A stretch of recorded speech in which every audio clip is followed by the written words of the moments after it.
Mari kita berdoa. Kita langsung pada firman Tuhan ya. Bapa kami dalam surga, Bapa yang kami sembah dalam Yesus Kristus. Pada saat pagi hari ini kami sudah bersama-sama mendengarkan pujian. Biar Tuhan lewat sikap hati kami menghadap Engkau, hati kami berkenan di hadapan-Mu dari hari ke hari. Terlebih kami sebentar mendengarkan firman-Mu. Kami bila Roh Kudus berbicara kepada kami masing-masing. Dalam nama Kristus kami berdoa. Haleluya. Amin. Amin ya. Bisa dengar suara saya ya? Ya, jelas Pak. Ya, oke. Jelas Pak Ustaz. Hari ini kita dengar firman Tuhan tentang gereja yang hidup. Kalau ada gereja yang hidup, berarti ada gereja yang tidak hidup. Ada tapi tidak hidup, ya. Nah, bagaimana kita membedakan mana gereja yang hidup, mana gereja yang tidak hidup? Nah, hal yang pertama menjadi dasar ayat kita di dalam Matius 28 ayat 19 katakan 10. Karena itu pergilah, jadikanlah semua bangsa muridku dan baptislah mereka dalam nama Bapa dan Anak dan Roh Kudus. Dan ajarlah mereka melakukan sesuatu yang telah kuperintahkan kepadamu, dan ketahuilah aku menyertai kamu senantiasa sampai kepada akhir zaman. Jadi yang pertama, gereja yang hidup itu gereja yang konsentrasi kepada pemenangan jiwa. Makanya semua yang terlibat dalam komunitas The Power of Love ini Tuhan inginkan masuk kepada kategori pertama ini, itu konsentrasi kepada pemenangan jiwa. Karena yang membuat kita bergairah ketika ada satu jiwa saja kita layani, ya, itu akan hati kita bersorak-sorai. Pada zaman dulu memang kita harus pergi, ya, meninggalkan tempat. Nah, tapi dengan waktu sekarang ini, dengan kecanggihan teknologi, kita bisa dari rumah melayani orang, ya. Kita melayani orang dari rumah, ya.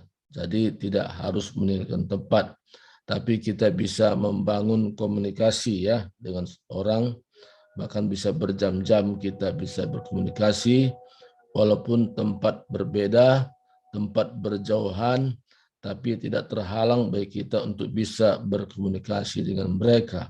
Nah, itulah satu bagian yang Tuhan berikan bagi kita, bahwa berbeda zaman, berbeda situasinya. Di zaman sekarang ini kita konsentrasi kepada pemenangan jiwa, di mana setiap nama-nama yang kita tahu, mungkin tahu WhatsApp-nya, itu menjadi bagian yang kita juga follow up. Kita tanya, kalau kita sudah saksikan tentang siapa Yesus, nah kita tidak berhenti sampai tingkat itu, tapi kita bagaimana orang ini pun bisa menjadi pemenang jiwa seperti kita juga melakukan yang sama. Jadi gereja yang hidup, gereja yang konsentrasi kepada pemenangan jiwa, itu yang membuat bergairah, itu roh kita menyala. Karena ada firman Tuhan katakan, biarlah rohmu menyala dan lahir Tuhan.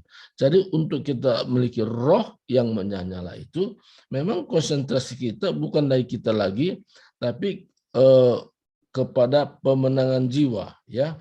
Bagaimana orang-orang ini kita layani sampai mengerti bahwa keselamatan itu hanya melalui Yesus Kristus, tidak melalui sebuah agama yang dibuat oleh manusia.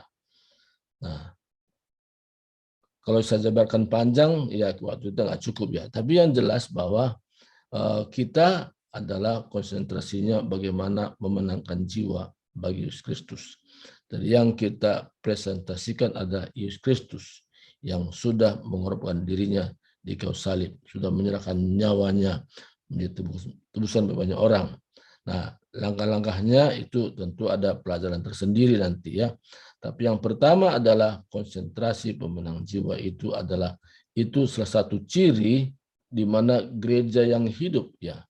Nah, jadi luar biasa kalau kita memahami hal ini, kita akan terus akan maju lagi. Karena apa?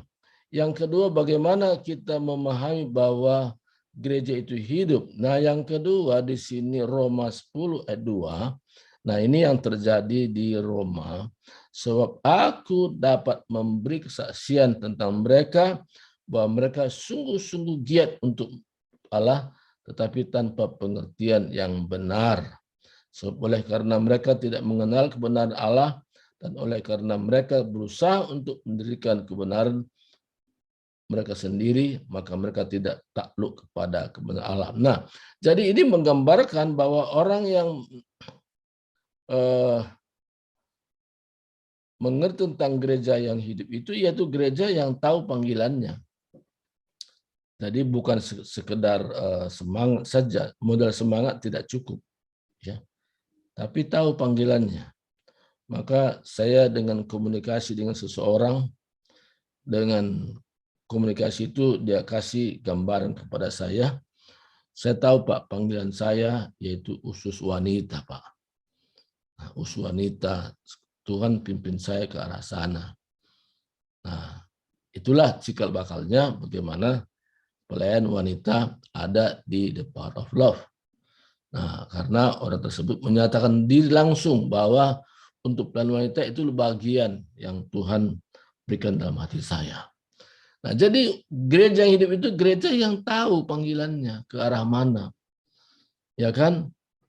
Jadi ibarat tubuh ini tidak semua jadi mata, tidak semua jadi tangan, enggak. Saya tahu ke arah mana Tuhan pimpin hidupnya. Nah, saya percaya bahwa kita pun belajar memahami ini. Khususnya orang yang tergabung dalam komunitas The Power of Love ini, ya kita belajar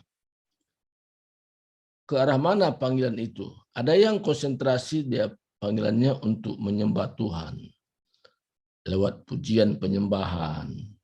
Dia senang di sana. Dia begitu bersemangat ya dengan apa ini? Pujian penyembahan. Dia konsentrasi betul. Nah, sehingga perlu peningkatan. Jadi bagaimana seorang pemuji atau penyembah dan dia memberi diri lagi, diperlengkapi lagi, sehingga dalam panggilan itu luar biasa. Saya teringat ada seorang hamba Tuhan. Jadi selain khotbah memang dia juga panggil utamanya sebagai pemuji. Nah, jadi waktu dia main musik aja, main musik itu terasa bagaimana hadirat Tuhan turun atas kehidupannya. Jadi kita bisa menangis mendengar dia menyanyi, dan waktu itu kami beberapa orang rata-rata menangis. Kenapa? Karena pujian yang dinaikkan itu sambil dia bermusik menyentuh hati. Nah, kenapa menyentuh hati?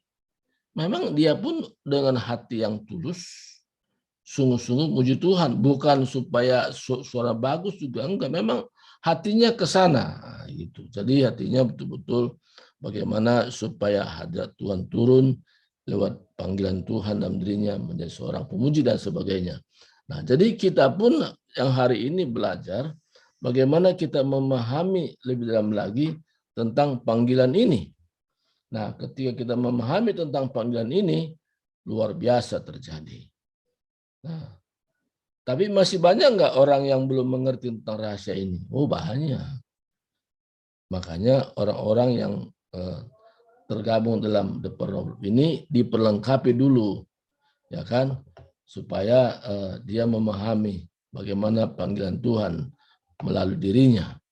Nah, ketika dia memahami, dia tidak salah melangkah, dia tahu dan konsentrasi kepada bagian itu. Nah, jadi dengan semangat saja tidak cukup.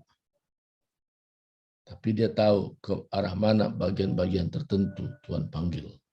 Nah, dan ini yang sangat luar biasa kita bisa belajar, karena kalau pagi ini kita nggak bisa belajar lebih jauh ya. Yang ketiga yaitu melayani berdasarkan kasih karunia. Nah, jadi apa maksud di sini? Melayani berdasarkan kasih karunia. Kita mempunyai karunia yang lain. Roma 12:6 katakan, demikian kita mempunyai karunia yang berlain-lainan menurut kasih karunia yang dianugerahkannya kepada kita. Jika karunia itu untuk berbuat, baiklah kita melakukannya sesuai dengan iman kita dan seterusnya. Nah, jadi saudaraku, Tuhan berikan kita karunia, ke arah mana konsentrasi kita melayani. Ada memang konsentrasi melayani dalam arti kata, kalau ada hamba Tuhan datang, senang dia kalau hamba Tuhan itu datang dan pulang itu sudah nggak lapar. Dia senang langsung siapkan piring, ayo Pak Pendeta atau siapapun panggilannya untuk makan, melayani seperti Marta melayani. Dia senang seperti itu. Nah, ini adalah melayani berdasarkan kasih karunia. Ada juga memang melayani berdasarkan memang Tuhan panggil dia sebagai seorang pengajar. Bukan pengkhotbah, tapi pengajar. Dia mengajar orang, menuntun orang dari satu kebenaran kepada kebenaran yang lain. Sehingga sistematis, teratur, ya, teratur, jelas. Jadi orang pun tidak salah tanggap. Kemarin saya diskusi dengan seorang hamba Tuhan tentang apa arti sukses. Jadi dari penjelasan sebagian bahwa sukses itu berkelimpahan dengan materi.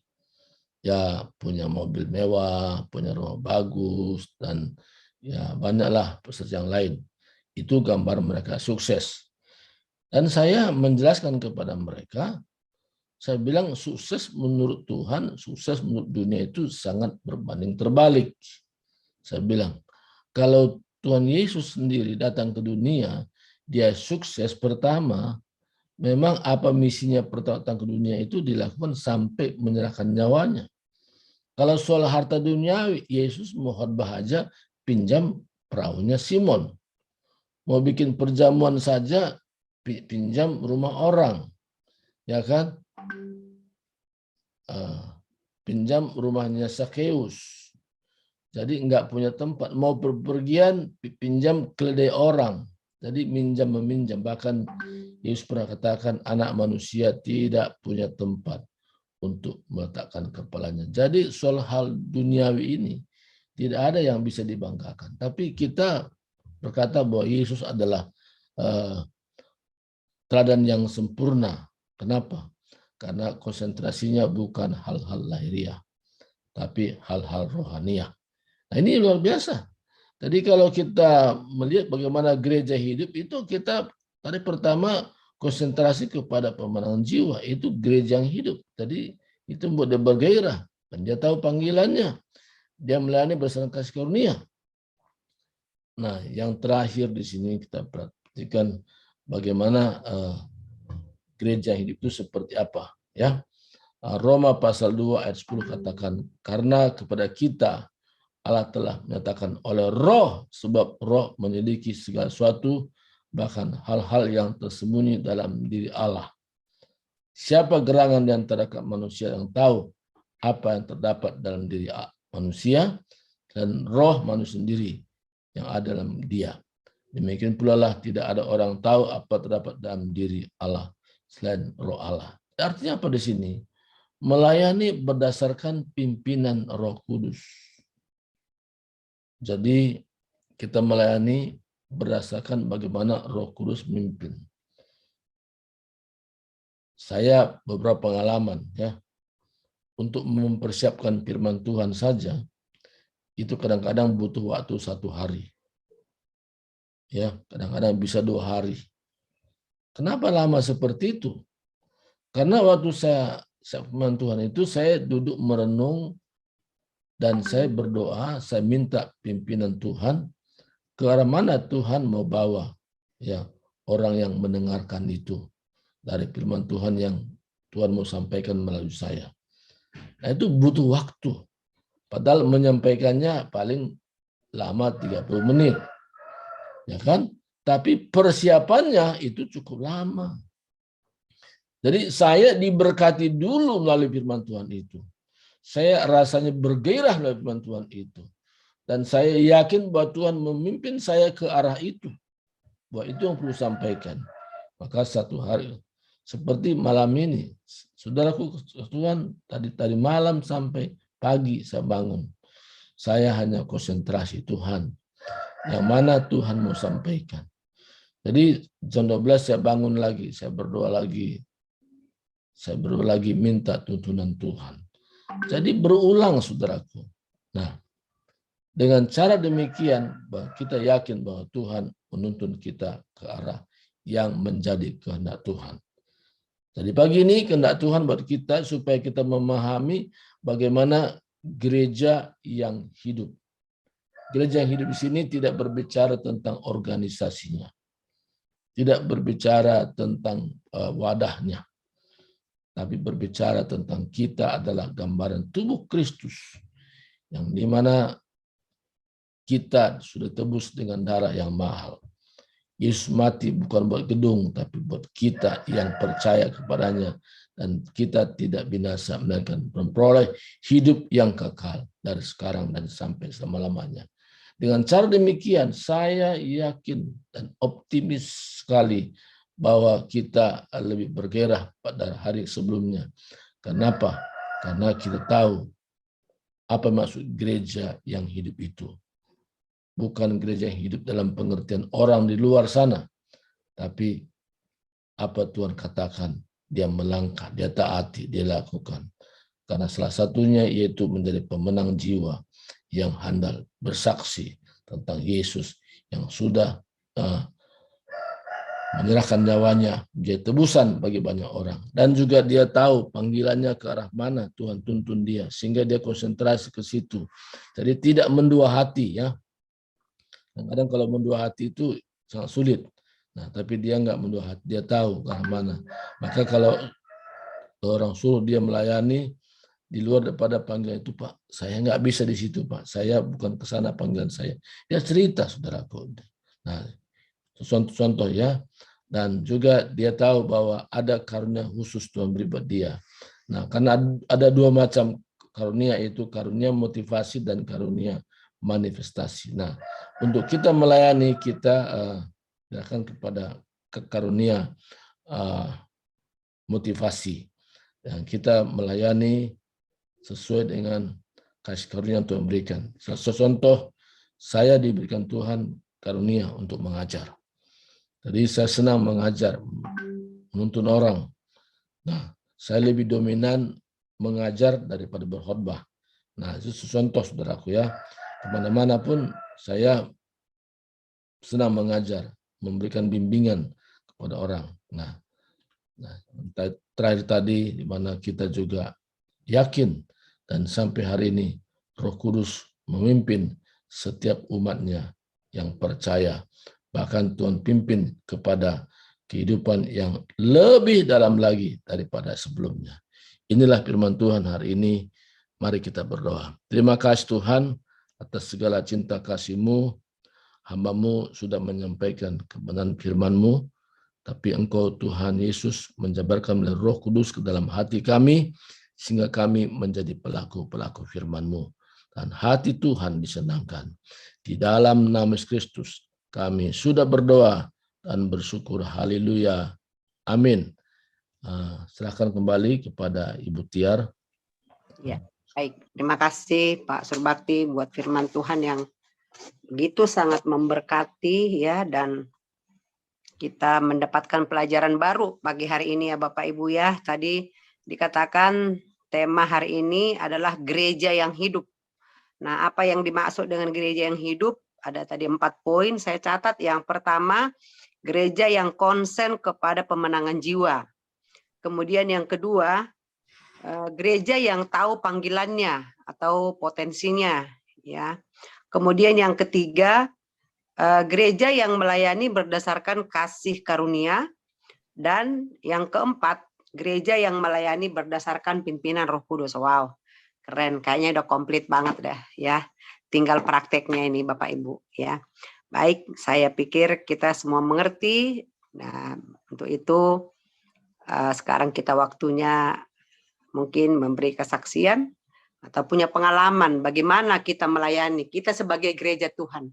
Ya, kembali kita diingatkan gereja itu bukanlah gedungnya, bukan organisasinya, tapi gereja itu adalah kita, ya, yaitu jiwa-jiwa orang-orang yang percaya kepada Tuhan Yesus. Ya, seperti itu. Jadi, bagaimana pengalaman kita sebagai gereja selama ini? Mungkin kita punya kesan-kesan tersendiri. Untuk itu mari Bapak Ibu kita boleh berbagi, kita beri kesaksian. Kami membuka ruang kesaksian pada pagi hari ini.